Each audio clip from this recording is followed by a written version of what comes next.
सो जैसा कि 90% स्टूडेंट्स इस चैप्टर को नहीं समझ पाते हैं, अगर आप भी उन्हीं में से हो तो मैं आपको गारंटी देता हूं कि आज के बाद ये चैप्टर आपको कभी भी नहीं सताएगा। Welcome back to your channel Echo Bytes. चलिए शुरू करते हैं।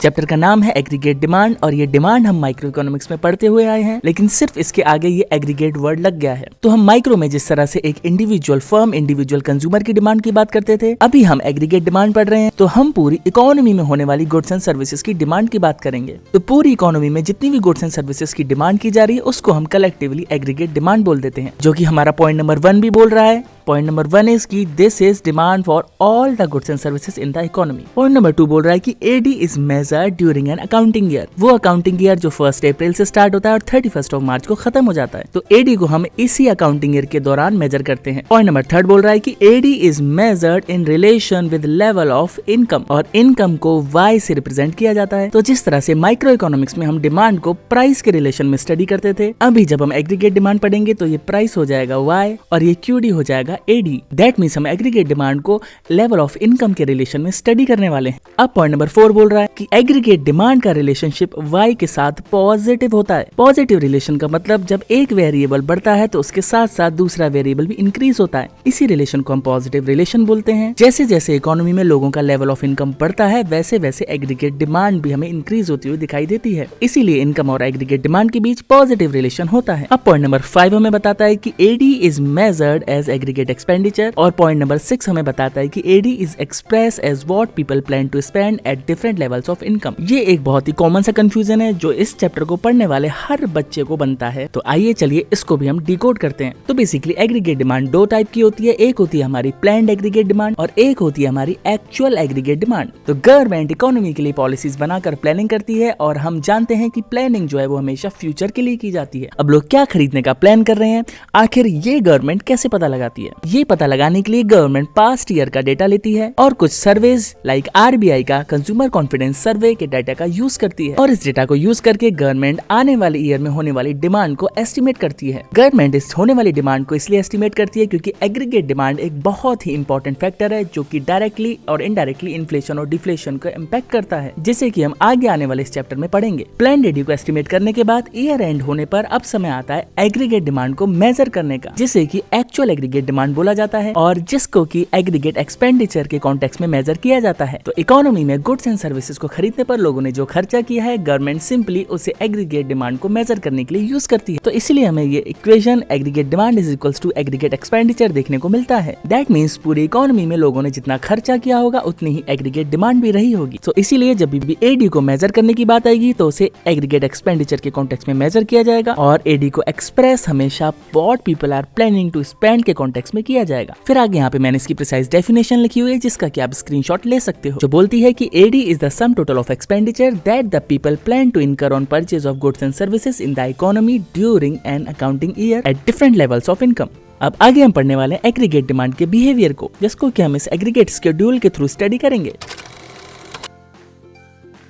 तो हम जानते हैं कि एग्रीगेट डिमांड को इनकम के रिलेशन में स्टडी किया जाता है, इसलिए हम एक साइड इनकम लिखेंगे, एक side aggregate demand. Now the step number 1, हमें हमेशा इनकम को 0 से स्टार्ट करना है और फिर इसे धीरे धीरे इंक्रीज होता हुआ दिखाना है। लेकिन दूसरी साइड एग्रीगेट डिमांड कभी भी 0 से स्टार्ट नहीं होगा, ये भी वाई के जैसे ही धीरे धीरे इंक्रीज होता रहेगा। आखिर वाई 0 से स्टार्ट क्यों होता है और एग्रीगेट डिमांड 0 से स्टार्ट क्यों नहीं होता? क्योंकि जॉन मेनार्ड कीन्स के अकॉर्डिंग अगर किसी इंडिविजुअल की इनकम 0 भी है तो भी वो अपने सर्वाइवल के लिए कुछ ना कुछ एक्सपेंडिचर कर ही रहा होगा, किसी न किसी चीज की वो डिमांड कर ही रहा होगा। इसी को ही हम ऑटोनॉमस कंजम्पशन एक्सपेंडिचर बोलते हैं। उसके बाद हम देख पा रहे हैं कि इनकम में 2020 का इंक्रीज आ रहा है और इधर एग्रीगेट डिमांड 5 के गैप से इंक्रीज हो रही है, और इस लेवल पर दोनों बराबर हो जा रही हैं, जिसे कि हम इक्विलिब्रियम की स्टेट भी बोलते हैं, जहां पर वाई एग्रीगेट डिमांड के बराबर हो जाएगी। और पॉइंट नंबर 3, इसके बाद भी वाई बढ़ना कंटिन्यू करेगी और एडी भी साथ साथ बढ़ेगी, लेकिन डिफरेंस सिर्फ इतना होगा कि अभी वाई एडी को पीछे छोड़ देगी। जैसा कि हम देख पा रहे हैं इस सर्टेन इक्विलिब्रियम के पॉइंट के ऊपर यहाँ पर एग्रीगेट डिमांड वाई से ज्यादा है, लेकिन इक्विलिब्रियम के बाद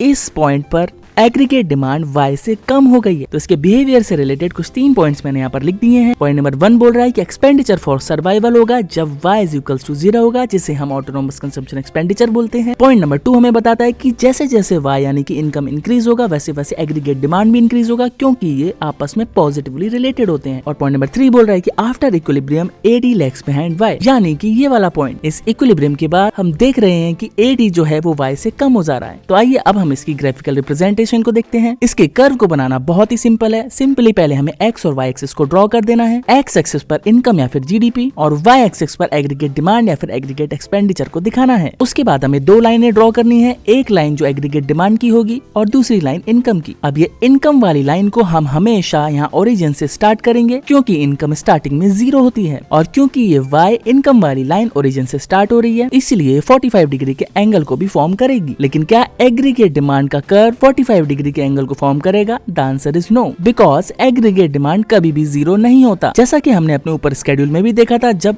y 0 थी तभी भी एग्रीगेट डिमांड कुछ ना कुछ हो रही थी। तो इसलिए अगर एग्जाम में क्वेश्चन आ जाए कि एग्रीगेट डिमांड का कर्व 0 से स्टार्ट क्यों नहीं होता है, या ओरिजिन से स्टार्ट क्यों नहीं होता है, या फिर ये 45 डिग्री का एंगल क्यों नहीं बनाता है, तो the answer is very simple, just because of this autonomous consumption expenditure for survival.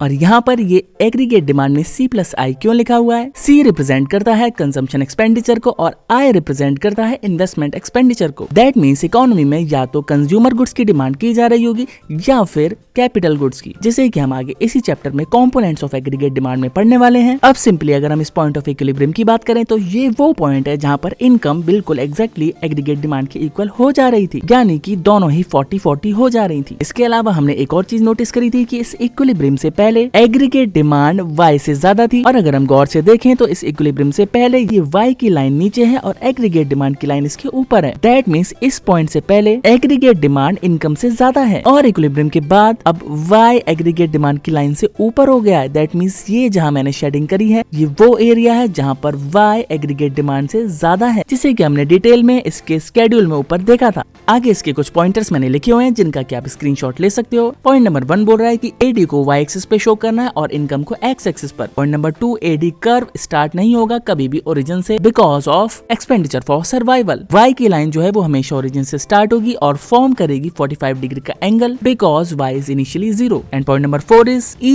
That means equilibrium is the point where AD is equals to y। Prior to it, इससे पहले AD ज्यादा बड़ा होगा y से, और beyond this point AD छोटा होगा y से। AD के स्केड्यूल और AD के कर्व की प्रिसाइज डेफिनेशंस मैंने यहाँ पे लिखी हुई हैं जिनका कि आप स्क्रीनशॉट ले सकते हो। तो आगे हम पढ़ने वाले हैं components of aggregate demand. Aggregate demand के 4 कंपोनेंट्स होते हैं और ये चारों के चारों कंपोनेंट्स इकोनॉमी के 4 सेक्टर्स को रिप्रेजेंट करते हैं। पहला सेक्टर हाउस होल्ड सेक्टर जो कि कंजम्पशन एक्सपेंडिचर के लिए जिम्मेदार होता है। दूसरा सेक्टर प्रोड्यूसर सेक्टर जो कि इन्वेस्टमेंट एक्सपेंडिचर के लिए जिम्मेदार होता है। और third sector is government sector जो कि कंजम्पशन एक्सपेंडिचर भी करता है और इन्वेस्टमेंट एक्सपेंडिचर भी करता है। And fourth is external sector जहाँ पर हम इम्पोर्ट्स और एक्सपोर्ट्स को कंसिडर करते हैं। तो सिंपली कंज्यूमर गुड्स को खरीदने के लिए किया जाने वाला एक्सपेंडिचर को हम कंजम्पशन एक्सपेंडिचर कहते हैं, और प्रोड्यूसर्स कैपिटल गुड्स को खरीदने के लिए लाइक प्लांट एंड मशीनरी को खरीदने के लिए जो खर्चा करते हैं उसे हम इन्वेस्टमेंट एक्सपेंडिचर कहते हैं। और गवर्नमेंट जो कि कंज्यूमर गुड्स और कैपिटल गुड्स दोनों की डिमांड करती है। गवर्नमेंट अपनी इंडस्ट्रीज में प्लांट एंड मशीनरी की भी डिमांड कर रही होती है, और दूसरी साइड मिड डे मील जैसे प्रोग्राम्स में बच्चों को फ्री में खाना खिलाने के लिए कंज्यूमर गुड्स की डिमांड भी कर रही होती है। एक्सटर्नल सेक्टर में इम्पोर्ट्स का मतलब है कि जब हमारी कंट्री किसी दूसरी कंट्री से गुड्स एंड सर्विसेज को परचेज करती है तो उसे इम्पोर्ट्स बोला जाता है, और उसी तरह से जब हमारी कंट्री किसी दूसरी कंट्री के गुड्स एंड सर्विसेज को बेचती है तो उसे एक्सपोर्ट्स बोलते हैं। तो इकोनॉमी में जो एग्रीगेट डिमांड हो रही होगी वो इन 4 सेक्टर से हो रही होगी। यहाँ पर C रिप्रेजेंट कर रहा है कंजम्पशन एक्सपेंडिचर को,